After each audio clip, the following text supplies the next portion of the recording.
시청자 여러분 안녕하십니까? 강원 뉴스입니다. 코로나19 재확산으로 강원 지역 제조업과 비제조업의 업황이 악화되고 있는 것으로 나타났습니다.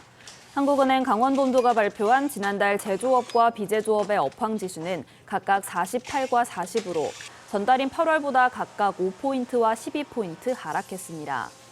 이달 제조업과 비제조업의 업황 전망 지수도 9월보다 각각 2포인트와 13포인트 하락할 것으로 전망됐습니다. 경영 애로사항으로는 내수 부진과 불확실한 경제 상황, 자금 부족 등의 순이었습니다. 춘천 소양강댐 아래에 만들어진 수변공원이 지난달 집중호우 때 폐허로 변했습니다. 만든 지 채 1년도 안 된 시설인데요. 애당초 왜 그런 자리에 공원을 만들었는지 의문이 제기되고 있습니다. 조휴연 기자의 보도입니다. 소양강댐에서 4km 아래쪽에 만들어진 수변공원입니다. 산책로는 곳곳이 갈라지고 패여 있습니다. 군데군데 구덩이가 파여 있습니다. 커다란 경계석도 맥없이 떨어져 나갔습니다. 깊게 패인 곳은 얼음이 통째로 빠질 정도입니다. 1km 길이의 산책로가 대부분이 이런 상황입니다. 산책로의 넓이는 성인 남성의 키보다 조금 더 넓습니다. 마치 녹아내린 것처럼 한쪽 면이 아예 내려앉아 있습니다. 공원 안의 보도블럭과 잔디도 성한 곳을 찾아보기 힘듭니다. 지난달 집중호우 때 소양강댐이 방류를 했는데 수문을 닫고 보니 공원은 이렇게 변해 있었습니다. 아무래도 상류 쪽이고 하다 보니까 수문을 열면 잠기게 되는데 그런 부분까지 미리 생각을 해서 설계를 해서 진행을 했어야 된다고 생각은 하는데. 이 공원이 만들어진 건 지난해 12월. 원주지방국토관리청의 소양강 신북지구 하천 환경 정비 사업이었습니다. 원주국토청은 시공상의 문제는 아니라고 주장합니다. 하천의 통수 능력과 소양강댐의 방수량 기록 등을 종합적으로 검토하여 인공시설물 최소화 등으로 홍수 피해가 최소화되도록 계획하였습니다. 현재 관리권은 춘천시로 넘어온 상황. 넘겨받은 지 채 1년도 안 돼 공원 전체를 보수해야 할 형편입니다. 설계 용역을 이제 줘서 설계 용역이 끝나고 나면 이제 최소한 지금 9월이니까 10월 말이나 11월 초에는 이제 공사가 시작이 될 거예요. 원주지방국토관리청이 이 공원을 만드는 데 들인 돈은 8억 원. 춘천시는 우선 산책로 보수를 위해 예산 2억 원을 배정했습니다. 하지만 나머지 공원 시설에 대한 보수는 아직 계획도 세우지 못했습니다. KBS 뉴스 조희연입니다. 경찰청은 전국에서 코로나19와 관련해 허위 사실을 유포한 혐의로 검거된 사람 187명 가운데 강원도에서 붙잡힌 사람은 23명이라고 밝혔습니다. 이는 경기도에 이어 전국에서 두 번째로 많은 수치입니다.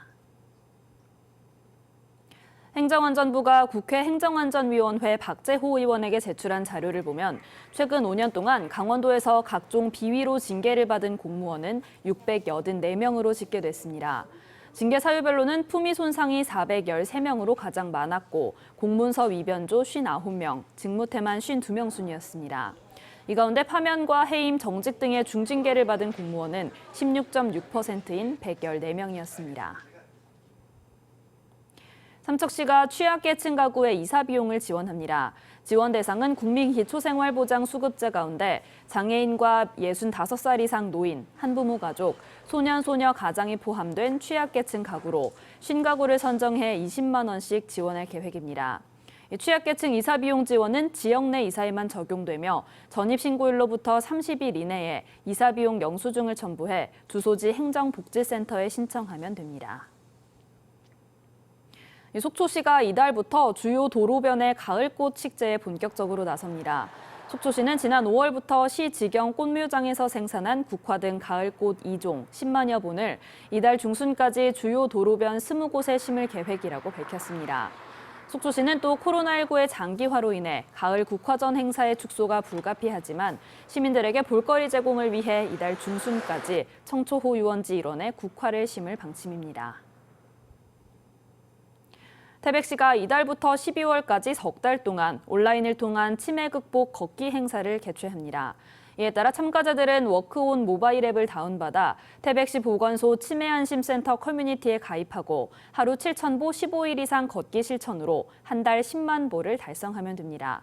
태백시는 매달 10만 보를 달성한 선착순 100명과 게시판에 치매 극복 메시지를 남긴 참여자에게 추첨을 통해 선물을 제공합니다.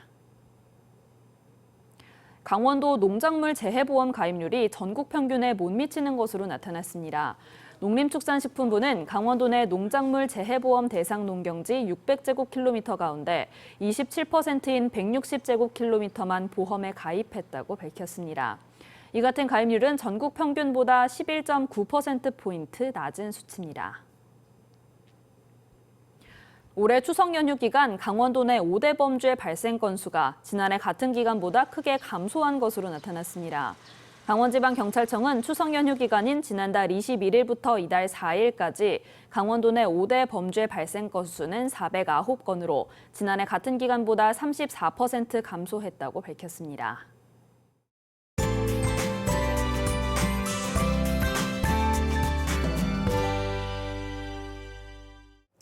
오늘도 때이른 가을 추위는 여전합니다. 특히 산간지방인 대관령의 아침 최저기온이 0.6도까지 떨어졌는데요. 하늘에 구름이 없다 보니까 복사냉각이 활발해져서 기온이 뚝 떨어진 겁니다. 이 때이른 가을 추위는 오늘까지만 견디면 되겠고요. 내일부터는 다시 평년 기온을 회복하겠습니다.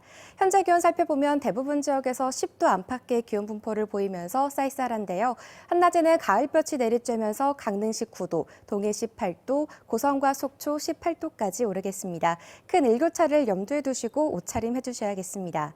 바다 물결은 동해 중부 먼바다에서 최고 2m로 비교적 잔잔하게 일겠는데요.